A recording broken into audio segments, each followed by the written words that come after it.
सबसे बड़ी खबर चढ़ावा चोरी पर एक्शन को लेकर है रवि, क्योंकि आखिरकार श्री राम जन्मभूमि तीर्थ क्षेत्र ट्रस्ट के महासचिव चंपत राय ने इस्तीफा दे दिया है। और चंपत राय ने जो इस्तीफा दिया है वीएचपी के निर्देश पर इस्तीफे को लेकर यह खबर आ रही है। अनिल मिश्रा ने भी इस्तीफा दिया है। अयोध्या में वीएचपी की बैठक में बड़ा फैसला हुआ है। तो अयोध्या में वीएचपी की बड़ी बैठक पिछले कई दिनों से जारी है। हालांकि इस पूरे मामले को देखते हुए एसआईटी की जांच रिपोर्ट से क्या बड़े पर्दाफाश हुए हैं। थोड़ी देर पहले टीवी9 भारतवर्ष ने डिटेल्स जो सामने आई है उसमें एफआईआर के तहत किन किन धाराओं के तहत आगे मामले की इन्वेस्टिगेशन का दायरा बढ़ेगा वो इंफॉर्मेशन भी आपके सामने रखेंगे। साथ ही अब से थोड़ी देर बाद कोर्ट में पेशी भी इस वक्त की सबसे बड़ी खबर है। वहीं इस बीच चंपत राय ने इस्तीफा दिया। वीएचपी के निर्देश पर चंपत राय के इस्तीफे को लेकर खबर, अनिल मिश्रा ने भी इस्तीफा दे दिया है।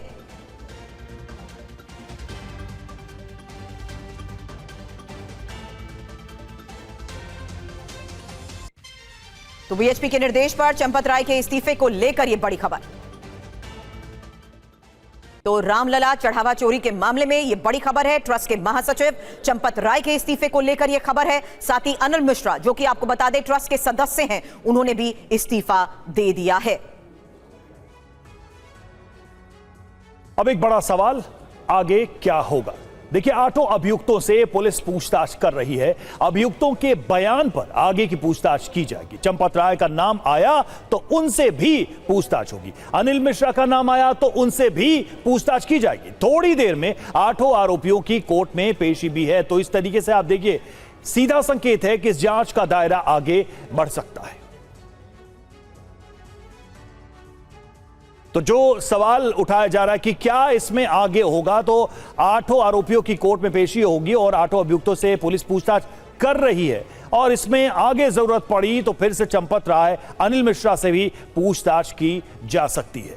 हमारे सहयोगी पंकज इस वक्त हमें ज्वाइन कर चुके हैं। अभिजीत भी लगातार एक हमें जानकारी दे रहे हैं। लेकिन फिलहाल पंकज, जल्दी जानकारी, थोड़ी देर में कोर्ट में होने वाली पेशी, क्योंकि आगे कोर्ट के सामने क्या फैक्ट्स रखे जाएंगे। जाहिर सी बात है, हिरासत को देखते हुए पूछताछ आगे बढ़ेगी।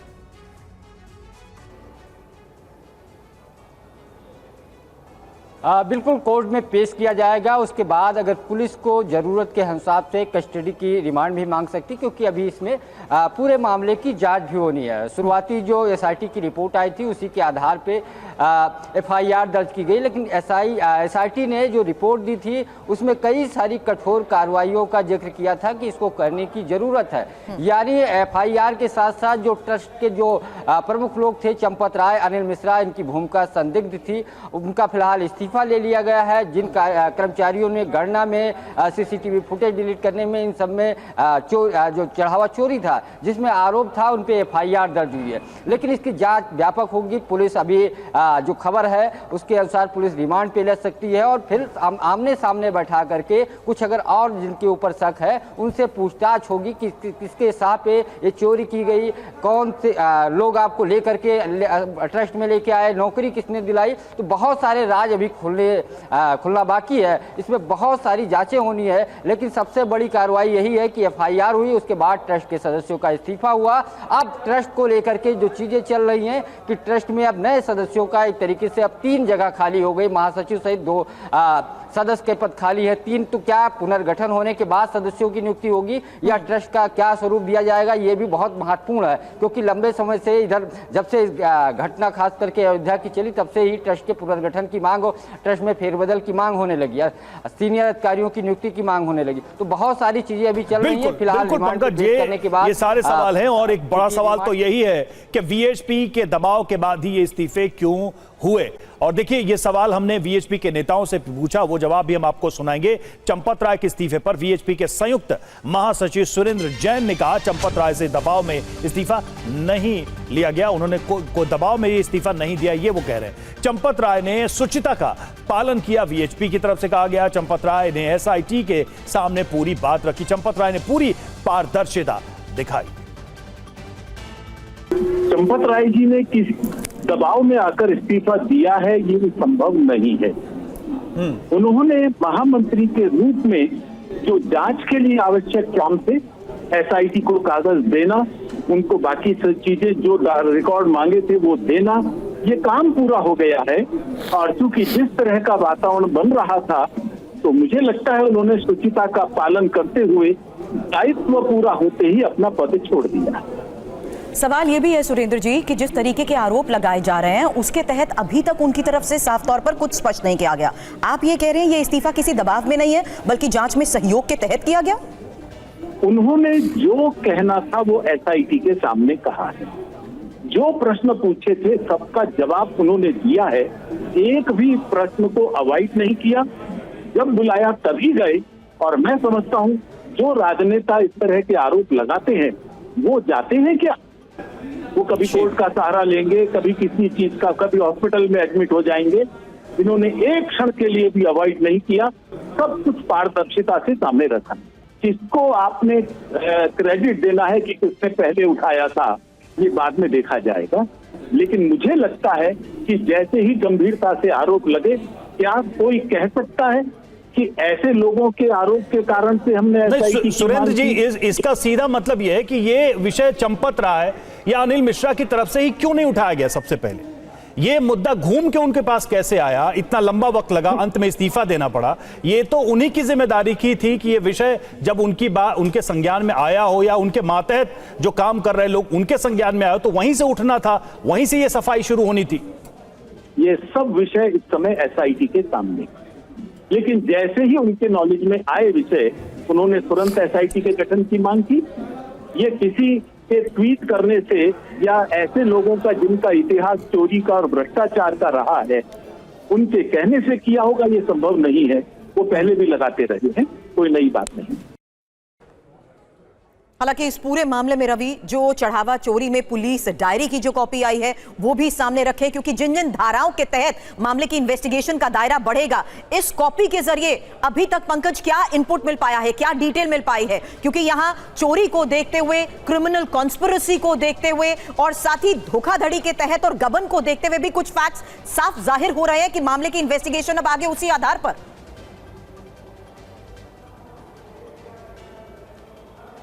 देखिए, जो तहरीर में जिन चीज़ों का जिक्र किया गया है उसी के आधार पे एफआईआर दर्ज हुई है। और तहरीर में जिन चीज़ों का जिक्र किया गया है वो एसआईटी की रिपोर्ट में जिक्र किया गया था। एसआईटी ने जो रिपोर्ट सौंपी है शासन को, सरकार को, उसमें इन चीज़ों का जिक्र किया, गणना से लेकर के आपराधिक कृत्य के अलावा जो सीसीटीवी फुटेज है या कई सारे लोग मिलकर के एक साथ गिरोह बना करके जिस तरीके से चोरी की, इन सब चीज़ों का जिक्र है। तो कुल मिलाकर के अलग इस एंगल पे पूरी जांच होगी।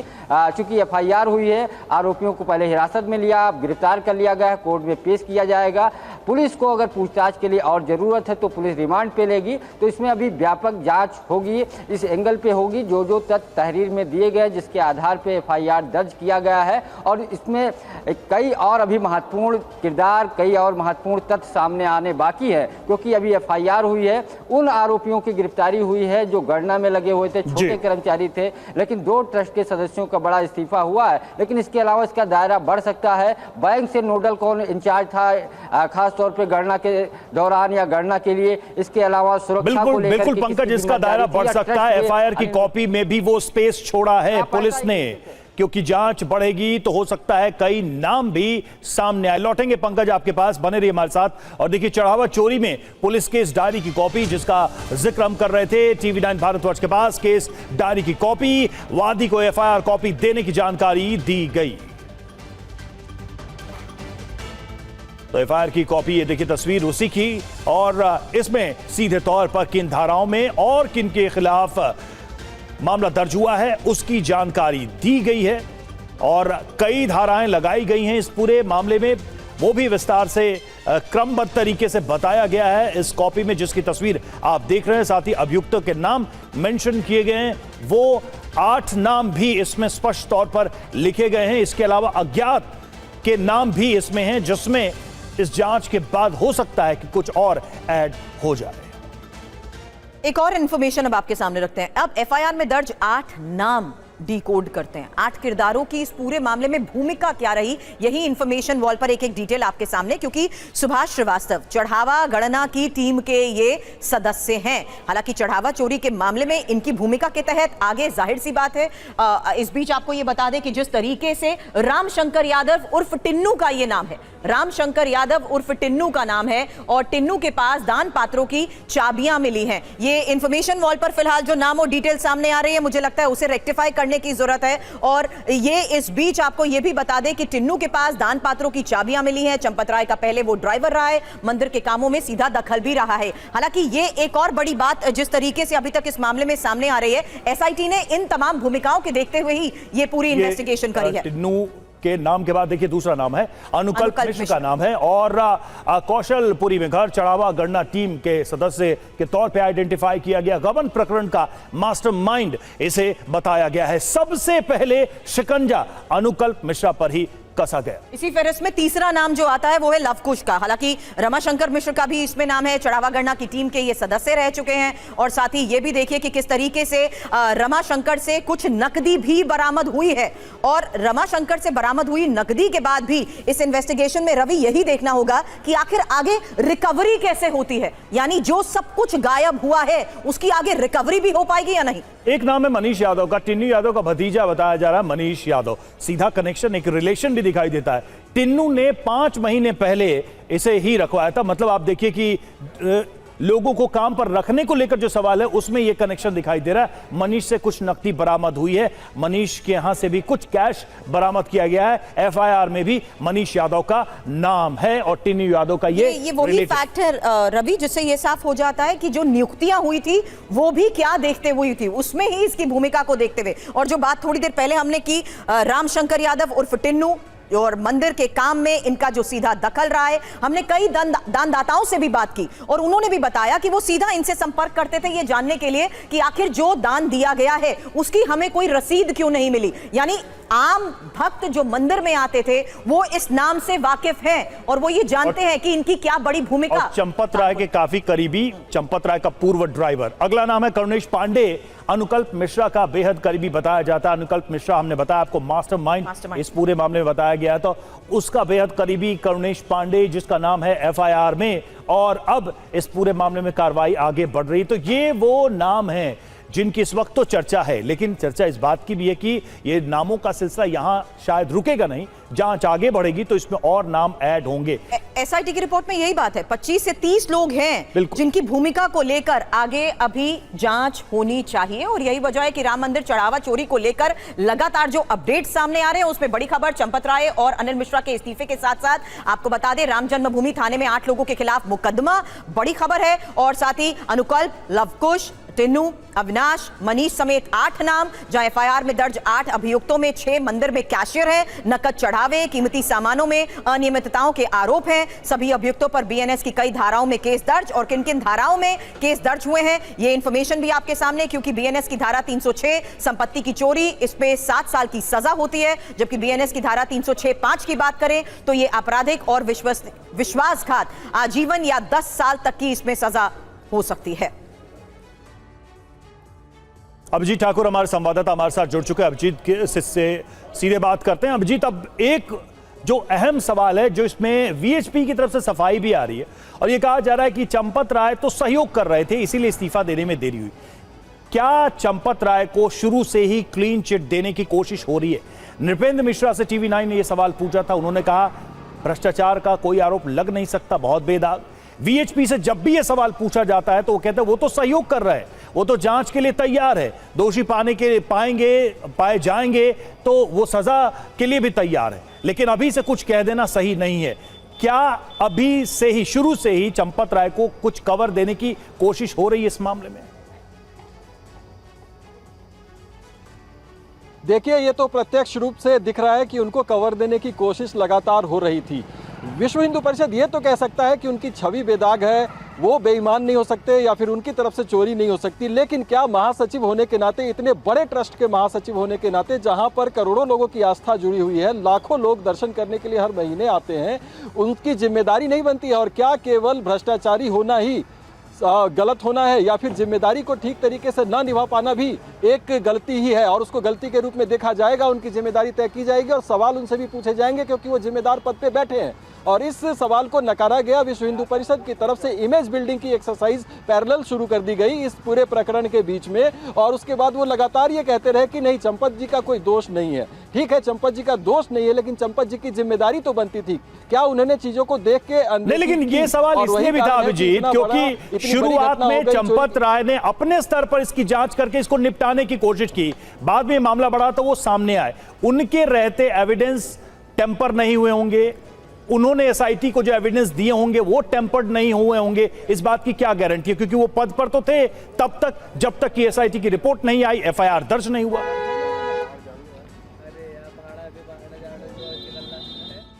देखिए, ये तो विश्व हिंदू परिषद की तरफ से ही बयान आया कि व्यापक स्तर की ये घटना थी और चूंकि इसकी व्यापकता थी इसलिए सरकार से ये अनुरोध किया गया कि एसआईटी के द्वारा इसकी जांच कराई जाए। और ये बात तो शुरुआत में भी पता चली होगी कि ये व्यापक है, छोटी मोटी घटना नहीं है कि 1-2 लाख रुपए बरामद हो गए, बात खत्म हो गई, हमने चोर को पकड़ लिया और इससे ज्यादा की चोरी नहीं है। कड़ियों से कड़ियां जुड़ती गई और लाखों रुपए की बरामदगी हुई। एक व्यक्ति के यहाँ नहीं हुई, 3-3, 4-4 ठिकानों पर हुई। उसके बाद उनके संपत्तियों का ब्यौरा मिला, उसके बाद उनके बैंक अकाउंट से पैसे रिकवर हुए, प्रॉपर्टी खरीदने के सबूत मिले और ये तमाम चीजें मिलती रही और उसके बावजूद कानूनी कार्रवाई में इतनी देरी हुई। तो ये तमाम चीजें, सवाल तो आप पूछे जाएंगे, सवालों के घेरे सवाल इन्हीं सवालों के तहत फिलहाल अभी थोड़ी देर पहले जब अभिजीत हमने सुरेंद्र जैन से बात की, उन्होंने कहा थी कि इस्तीफा किसी दबाव में नहीं है और उनके सामने जैसे ही इस पूरे मामले को लेकर फैक्ट्स आए उन्होंने खुद आगे जांच की बात कही और अब एसआईटी के सामने वो तमाम फैक्ट्स रख चुके हैं। लेकिन एक सवाल उठाया जा रहा है कि आखिर इतनी बड़े पद पर जिम्मेदारी संभालते हुए भी और इन आरोपों के बावजूद एफआईआर में उनका नाम क्यों नहीं है? सवाल आगे करें उससे पहले बता दें, बड़ी खबर है, चंपत राय और अनिल मिश्रा के इस्तीफे पर ही समाजवादी पार्टी के अयोध्या से सांसद अवधेश प्रसाद, चंपत राय का इस्तीफा देर से हुआ, यह कहना है अवधेश प्रसाद का, सारी जिम्मेदारी इन्हीं लोगों की थी, राम के असली भक्त हम हैं।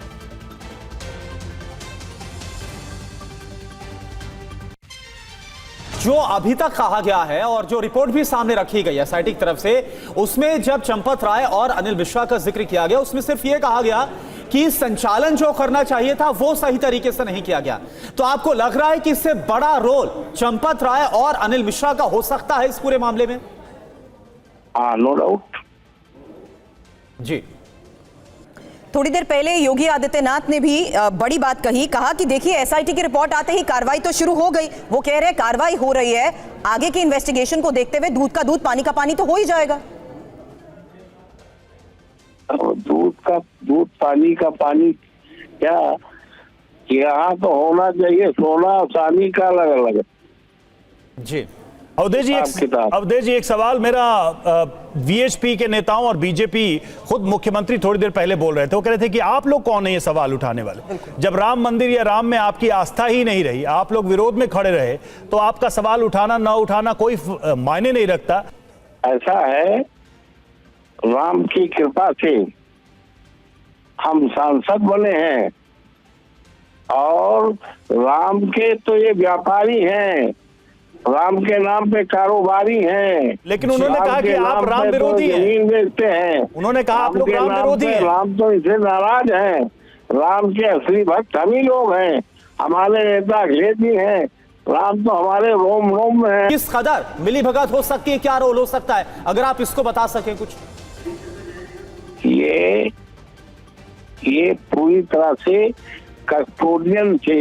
इनकी मेन जिम्मेदारी चढ़ावा देखने की, रखने की, हिसाब किताब रखने की, सारी जिम्मेदारी इन्हीं लोगों की।